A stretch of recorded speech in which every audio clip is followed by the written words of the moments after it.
नमस्कार मंडळी, आज एका नवीन व्हिडिओमध्ये आपलं सर्वांचं स्वागत आहे। आज मी तुम्हाला एक नवीन रेसिपी करून दाखवणार आहे, व्हेज मंचुरियन। व्हेज मंचुरियनसाठी मी कोबी घेतलेला आहे। कोबी मी मिक्सरमधून काढून घेतलेला आहे।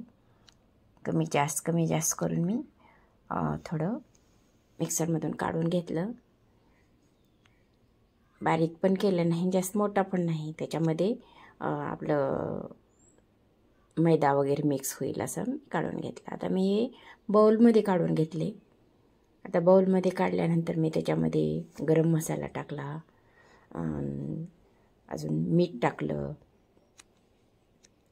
लसूण अद्रकची पेस्ट टाकली, थोडं काळे मिऱ्याची पूड टाकली आणि आता मी थोडं लाल तिखट पण टाकून घेते।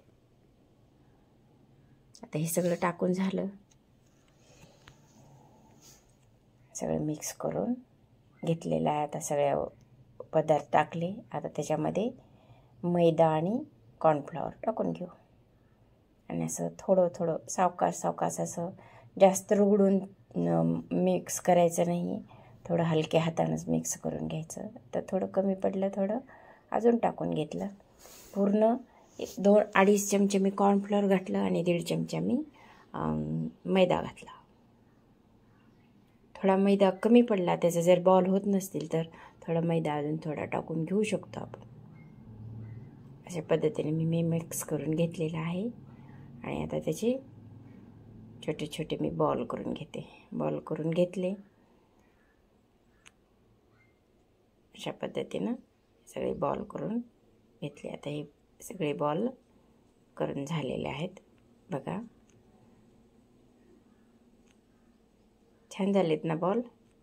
जास्त गच्च दाबलेलं नाही किंवा ढिल्ला सोडलेलं नाही, कारण त्याचे स्पोर्स असे ढिले राहिले पाहिजेत, जेणेकरून त्याच्यामध्ये क्रंची आला पाहिजे, तेल व्यवस्थित जाऊन तळलं पाहिजे। अशा पद्धतीने आपण हे करून घेतलेलं आहे। आता मी कढई ठेवली, कढईमध्ये एक अर्धा किलो तेल ओतलं, कारण आपले जे हे बॉल्स आहेत ते मोकळे आकळे तळले पाहिजेत, व्यवस्थित तळून निघाले पाहिजेत। मी आता टाकला बॉल एक, तेल पण व्यवस्थित तापलेलं आहे। जास्त हायवर पण ठेवायचं नाही, लोवर पण ठेवायचं नाही, मध्यम आचेवर आपण हे तळून घ्यायचं।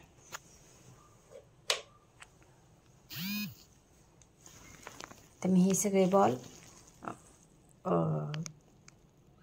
तेलामध्ये टाकून घेते, बघा मी सगळे बॉल टाकून घेतलेले आहेत तेलामध्ये। आता थोडं हलवून घेते, त्याला सावकाश हलवून घ्यायचं, कारण ही बॉल असं तळत आले की थोडी हलकी होऊन वर येतात, आपल्याला तेव्हाच लक्षात येतं। बघा थोडे हलके झालेले आहेत। आता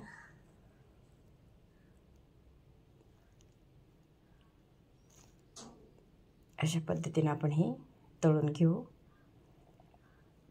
तळत आलेले आहेत आता, बघा बऱ्यापैकी तळत आले, काढून घेतले मी सगळे।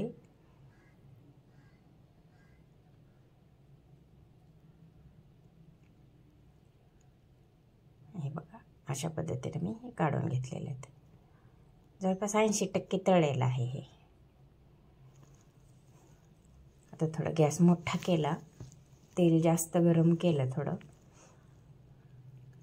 बघा तेल थोडं जास्त गरम केलेलं आहे, कारण आता आपण अगोदर 80% तळले होते। आता आपण पूर्ण हाय फ्लेमवर आपण हे 1 ते 1.5 मिनिट आपण हे तळून घेऊ परत।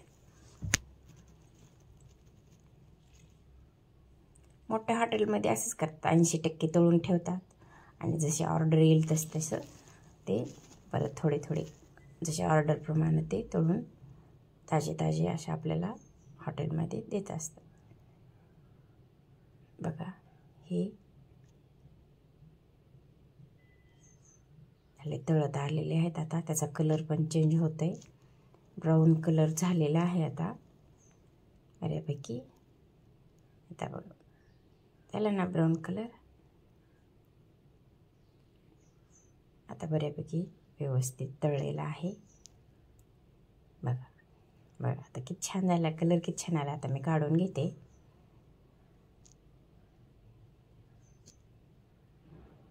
हे सगळे बॉल आपण एका बॉलमध्ये काढून घेऊ.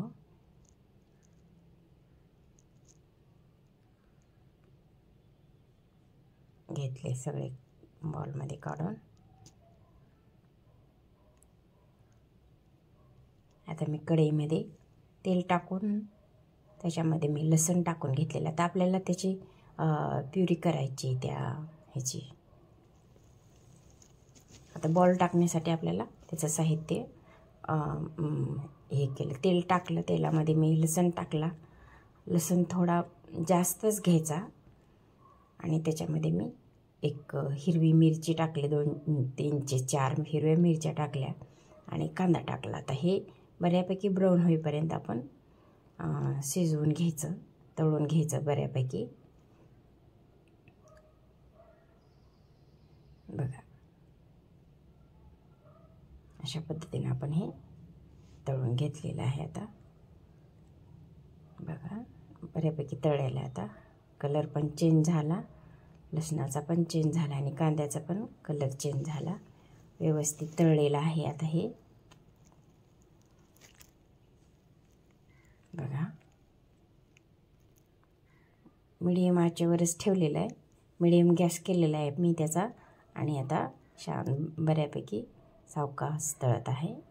आता त्याच्यामध्ये मी हे सगळे सॉस टाकले, कारण माझ्याकडून स्किप झाले हे सगळं टाकताना. मी चिली सॉस टाकला, रेड चिली सॉस टाकला 1 चमचा आणि टोमॅटो केचप टाकलं 1-1.5 चमचा आणि सोया सॉस 1/2 चमचा टाकला. मी गॅस थोडा मोठा केलेला आहे. बघा आता मी त्याच्यामध्ये थोडं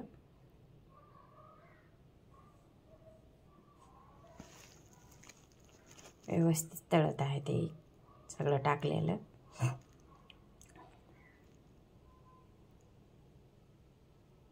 त्याच्यामध्ये मी पाणी थोडं टाकून घेतलेलं आहे.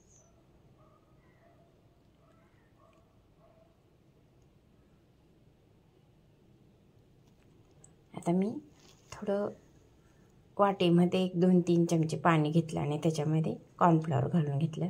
कारण हे जे पाणी टाकून शिजवत होते ते जरा एकजीव झालेलं नव्हतं.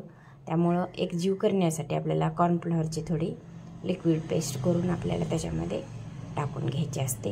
हे बघा हे बॉल आपण आता त्याच्यामध्ये टाकून घेऊ. चला तर मग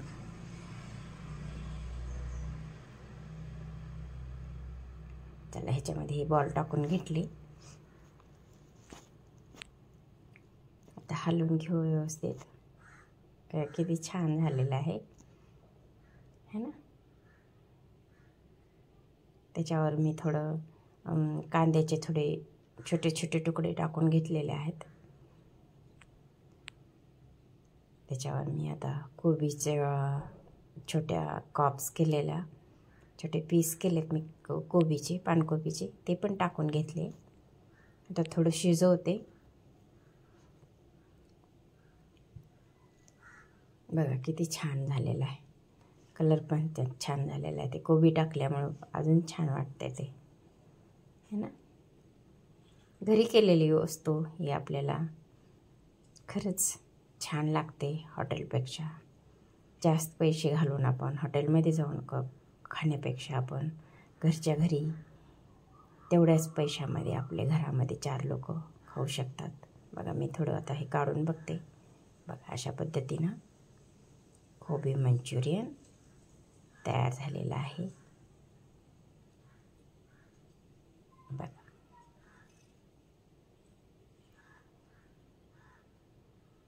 करून बघा, खाऊन बघा आणि मला कॉमेंट करून सांगा. बघा अशा पद्धतीने आता मी त्याच्यावर थोडं हिरव्या कोबीचे काप टाकून घेतले. त्याच्यावर मी थोडं हे टाकलं, काय कांद्याची पात टाकली, छोटे छोटे काप टाकले. बघा अशा पद्धतीनं आपले कोबी मंचुरियन तयार झालेले आहे. ही प्लेट आपली तयार झालेली आहे बघा.